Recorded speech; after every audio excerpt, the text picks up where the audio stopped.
Bible, God's inspired word, says there came a sound from heaven, and that's the sound we need.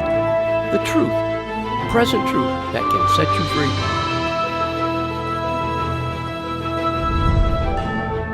I believe it's time for the church to become imitators of God. Welcome to A Certain Sound. We're glad that you joined us today. We're going to continue talking about this. This is a very important subject. Imitators of God, followers of God because of who we are. Well, who are we? We are His children. Ephesians 5:1 tells us, "Be ye therefore imitators of God because you are His children." And because that's the case, I don't want to dishonor the family name. I think it's time for the church to remember the family name. It's because we have forgotten who God is that we have degenerated in many places into a sideshow. Music is now written not out of experiences with God, but out of expediency or necessity or a contract deadline. Friends, it's time for us to get back on our knees and seek the face of Almighty God and get back to who He is. And that will help us when it comes to the way we walk and the way we talk and the way we do church. I want to say, friends, the world is judging God by what it sees in the church. I want to say that again. The world is judging God by what it sees in the church.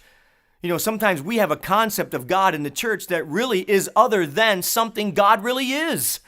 In other words, we become entertainers and not imitators. Why is it important that we have a right view of God?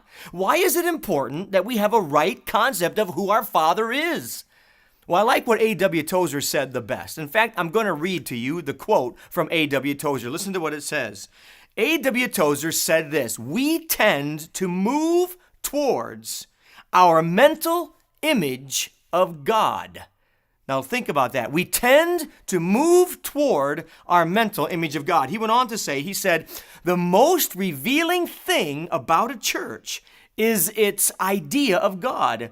And depending on your idea of God, Pastor, depending on your concept of God, worship leader, music leader, whatever you want to say or call it, depending upon that image we have or concept that we have, that determines how we form our worship services. Let me just say, he went on to say this. He said, "No religion has ever been greater than its idea of God." And if we get the wrong idea of God, if we get a loose idea of God, if we get a misguided concept of who He is, then the church goes in a wrong direction, friends, and the worship that is formed or is fashioned, the worship that is made according to that wrong, misguided concept. I want to say this.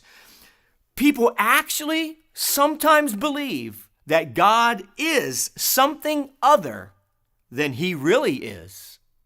Isn't that true? Well, of course. And what that does is creates a problem. When we think that God is something different, think about this now. When we think that God is something different than what He really is, that is a breaking of the first and second commandment.